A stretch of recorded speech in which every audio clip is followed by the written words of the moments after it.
Hello student, welcome back. We are going to start today's session.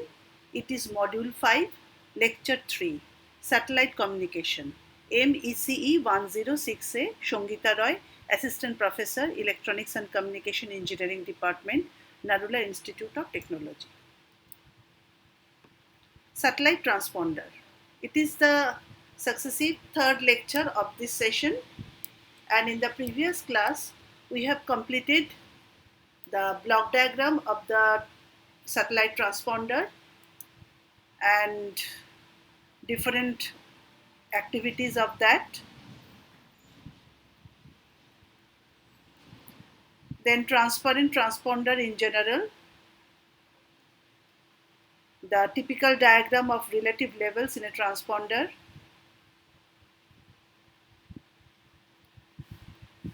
the wideband receiver system, the example of a wideband receiver with typical diagram of relative levels,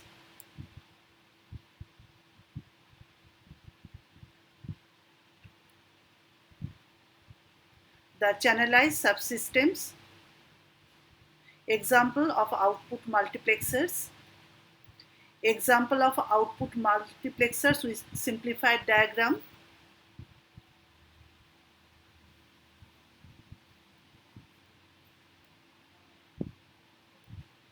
transponders without onboard processing,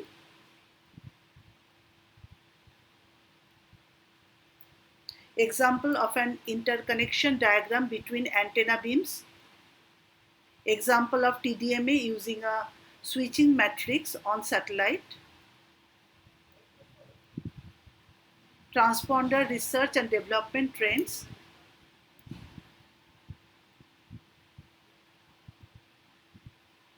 TWTA, different companies, how they are working in different frequency, it was explained, SSPA development reported in Europe, SSPA development reported in Japan,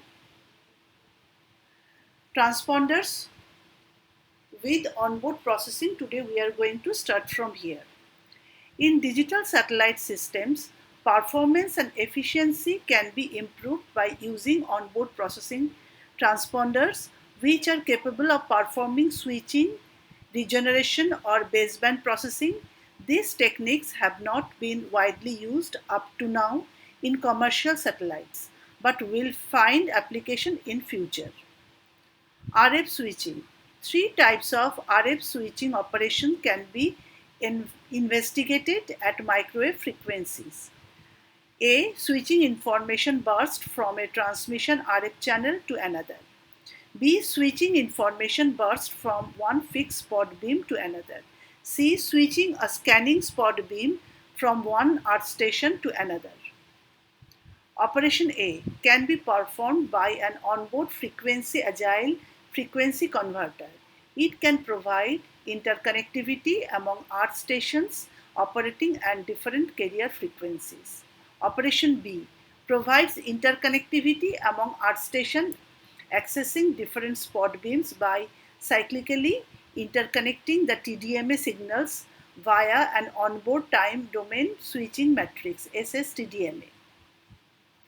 The microwave switch matrix is controlled by a programmable distribution control unit clocked by a stable time reference. Each earth station is the network synchronizes the transmission of its information burst to the programmed onboard switch sequence in order to communicate with earth station which access other beams. Several configurations of this type have been analyzed and proposed.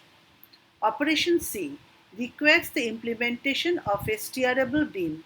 A satellite with a high gain steerable spot beam can give total coverage to the entire service area, while still providing the advantages of high antenna gain and a good efficiency of TDMA. In these systems, the earth station in the network share a signal RF channel in TDMA mode, while the steerable beam sends and scans the service area in synchronism with the time division format. Regenerative transponders.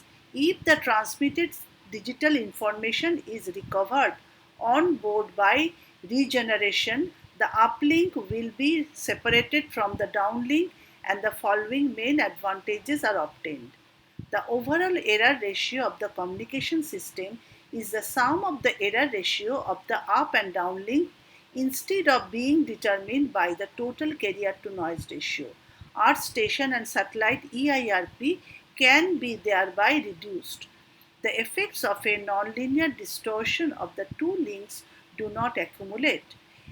Any onboard multipath interference arising from RF coupling among different channels is eliminated.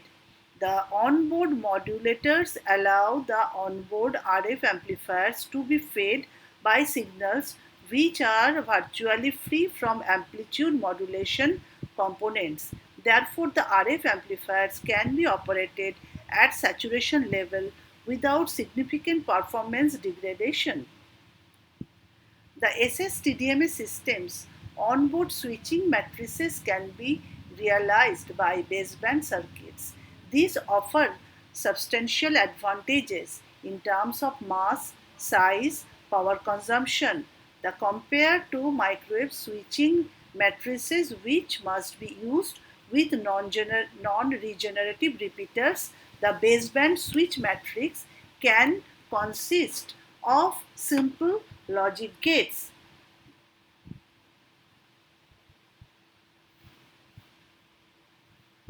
Custom built components could allow the realization of high speed, large dimension matrices with low power consumption and size. More flexible onboard redundant schemes can be conceived. A system master clock can be placed on board, thus simplifying clock recovery and frame synchronization in SS-TDMA systems. The downlink can be made to operate in a continuous carrier mode, even in case of TDMA by the use of onboard demodulation.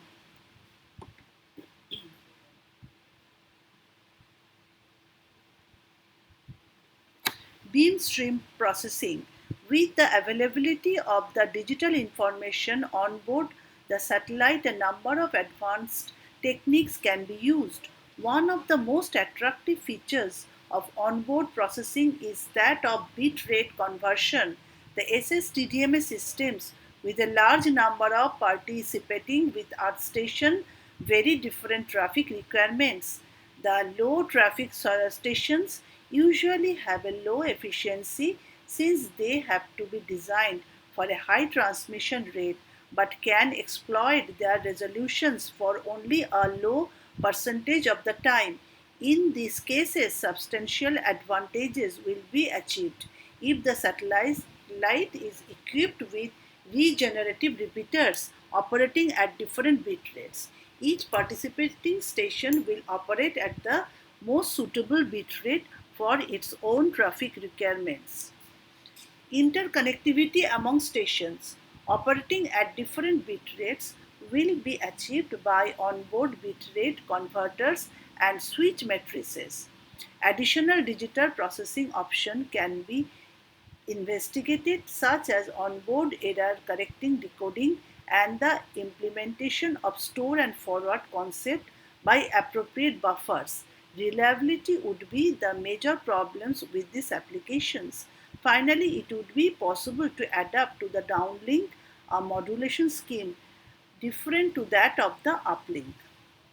SS-TDMA with onboard TST switching stage.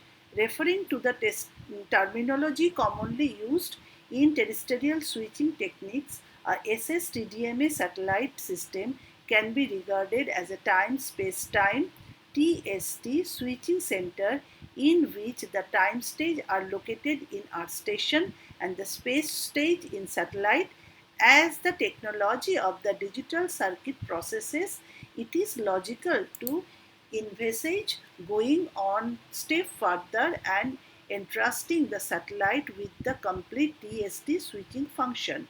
By transferring the time stage from all Earth station to the satellite, one can expect to reduce significantly the complexity of the Earth segment. This system concept has a number of advantages and useful features because since it is no longer necessary for Earth station to send no more than one burst per frame, regardless of the final destination of the traffic, a higher frame efficiency can be achieved. It becomes possible to incorporate the bit stream processing to enable the system to cope more efficiently with different traffic requirements. Variable traffic patterns can be more easily accommodated by means of a demand assignment technique so that the utilization efficiency of the system is increased. The system lends itself to incorporate in an integrated services digital network ISDN, being able to route different kinds of signals, voice, data, video conference, etc. simultaneously. Isdn Applications. The establishment of a broadband ISDN will provide accommodation for most forms of digital transmission on a circuit or packet switched basis, and satellites are likely to achieve a deeper penetration into the network. The optimization of the switching function may require a distribution of this function at suitable nodes.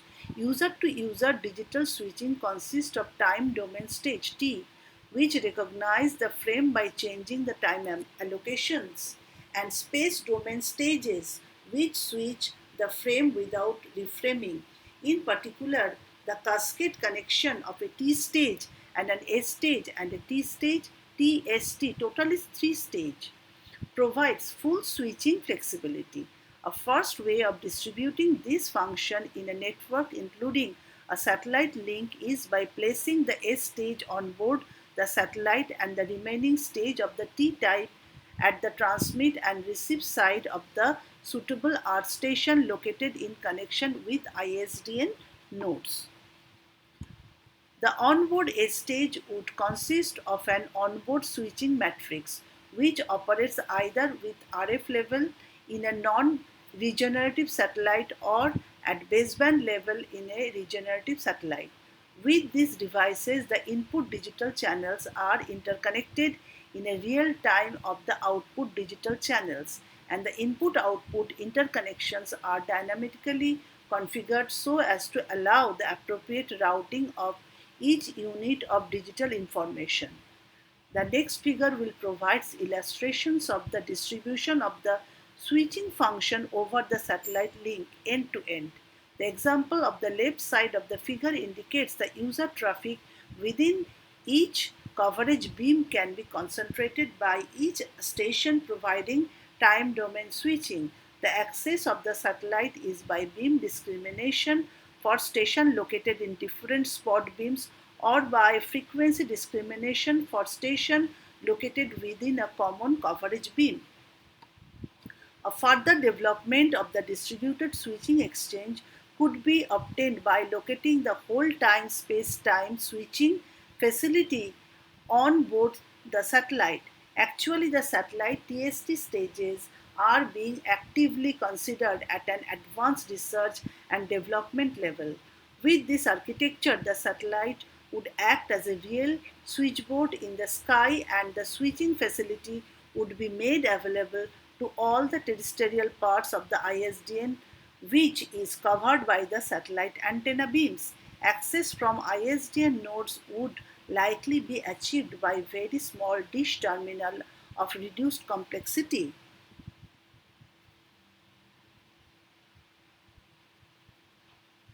This architecture is shown in the figure 5.8 and it can be adapted both of purely TDMA system and to mixed system. For example, a mixed system has been proposed which combines SCPC carrier on the uplink and TDM MCPC carrier on the downlink.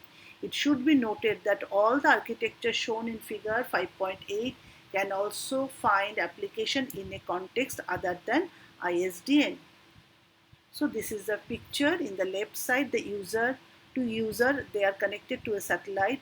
In the right hand side also, two user in the small dish terminal and different dish terminal are connected directly to two AST switches in the satellite. So both for uplink and downlink. And the space switch is the satellite, time switch, then again time switch. So it is TST total. It is an example of the switching function in a satellite network. So this type of switch in the BTech level, you have completed this type of switch in the computer communication as well as in the telecommunication subject.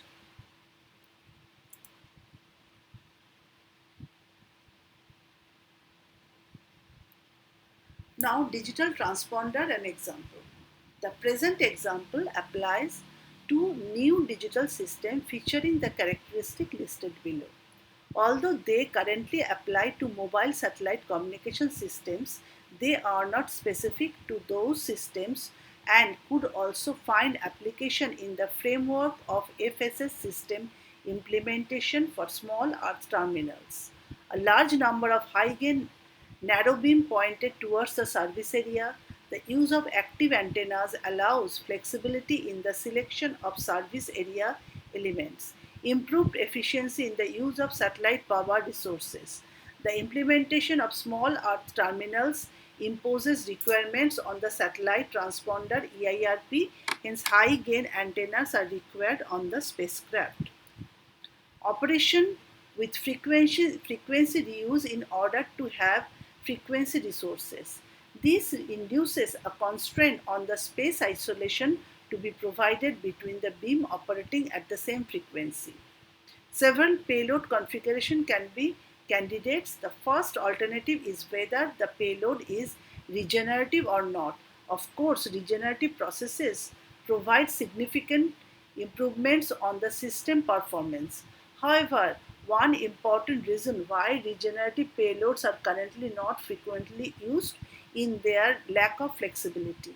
That is true, the difficulty in adapting themselves to various types of terminals, modulating and coding. Moreover, in this regenerative payloads, various functions that are provided at the individual channel level, that is to gain control and routing towards the various beams, require demultiplexing at the smallest level of the individual channel.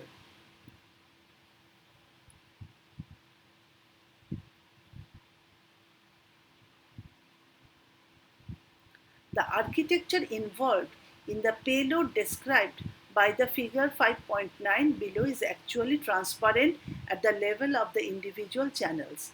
Those are demultiplexed by frequency filtering. In consequence, the process is independent of the channel modulation technique. This process, which uses a multi-beam antenna, is as follows: demultiplexing. It separates the individual channels contained in the uplink frequency multiplex. Beamforming. It provides steering of the various antenna beams towards the coverage area element. This is implemented by adequately weighted in amplitude and phase the different channels of a beam forming network BFN. The weighting is performed by using complex coefficient in digital registers. Multiplexing. It combines the output signals to form an adequate output frequency multiplex that is further routed towards the antenna radiating elements to be finally transmitted to the service area elements of the destination user. So this is the figure. It is showing the pulses from the uplink antenna, then it is demultiplex through upsampling plus filtering, then frequency shifting, then the beam forging network. Through that it is connected, they are multiplexed in the and crossly connected, and for upsampling the demultiplexer there are two channels are showing over there and they are again combined and multiplexed and going to the multi-beam antennas. So this is the example of a payload architecture implemented digital demultiplexer multiplexing of individual channels and multi-beam antenna with a beam forging network.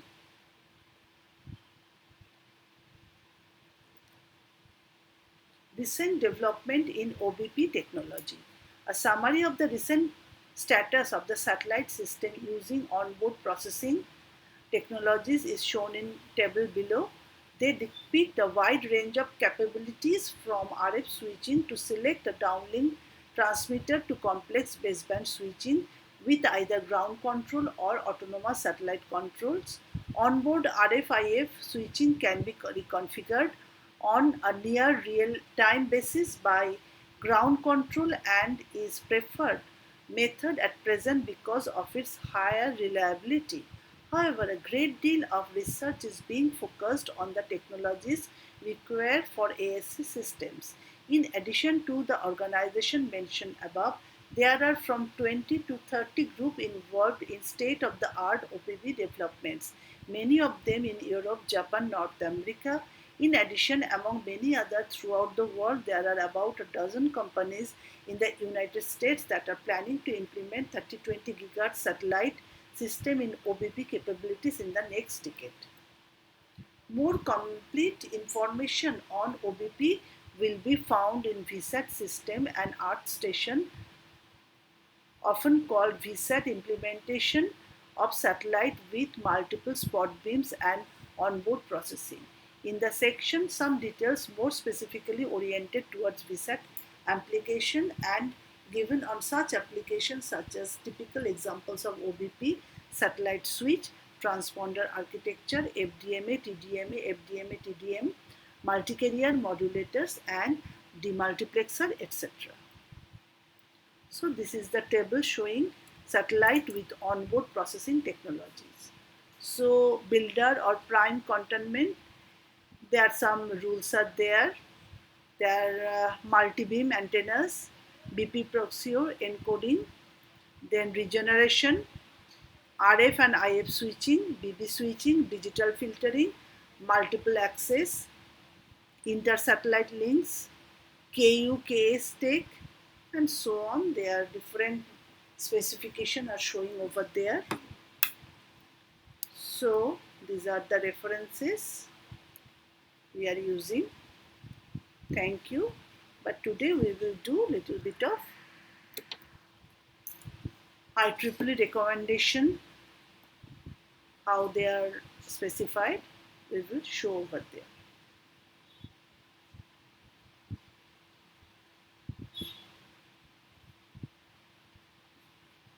So these are the IEEE recommendation.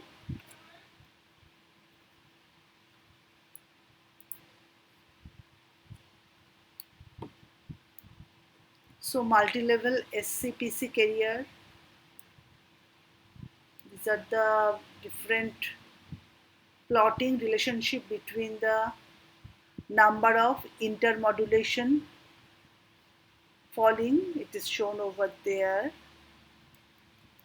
There are different result. K is equal to 20, K is a number of traffic channels, 20 traffic channels, 30 traffic channels, 40, 50 and 100, and how the normalized bandwidth corresponding normalized number of intermodulation products, how they are changing, it is showing over there. It shows the number normalized bandwidth increases as the normalized number of intermodulation carrier product decreases. So bandwidth should be as high as possible, but sometimes high bandwidth may not be given due to other reasons are over there. These are international standard by International Telecommunication Union standards. All these are standards there, it is showing over there. So the category and relative powers of the third order intermodulation product and channels into which the products may fall for the dual level frequency plan. So these are the specification chart. According to that, the frequency and intermodulation, they can be planned before the successful implementation. And the table 2, it is showing comparison of performance of multi-level frequency plans based on the dedicated zone method.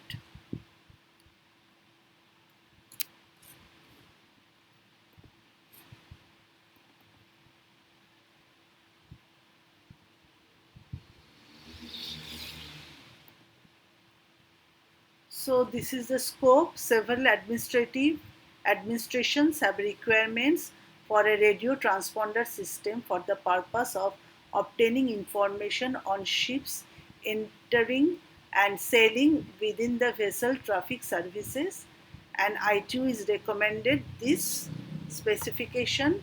This is the symbol used to denote alphanumeric data. This is the technical characteristics of a transponder system for use on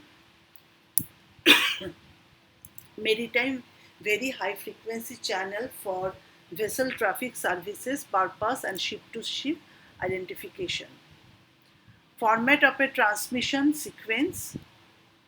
This is the flow diagram or flow chart illustrating the message composition. These are the symbol to indicate the type of ship and for the address of calls to group of the ships in VTS areas.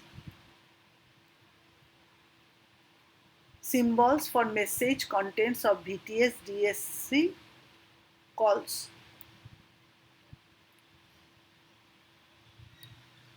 Symbols of VTS expansion messages. So these are the different specific technical format are there. Transponder, command list, transponder, request list. These are the code that indicates some meaning for the transponder command list.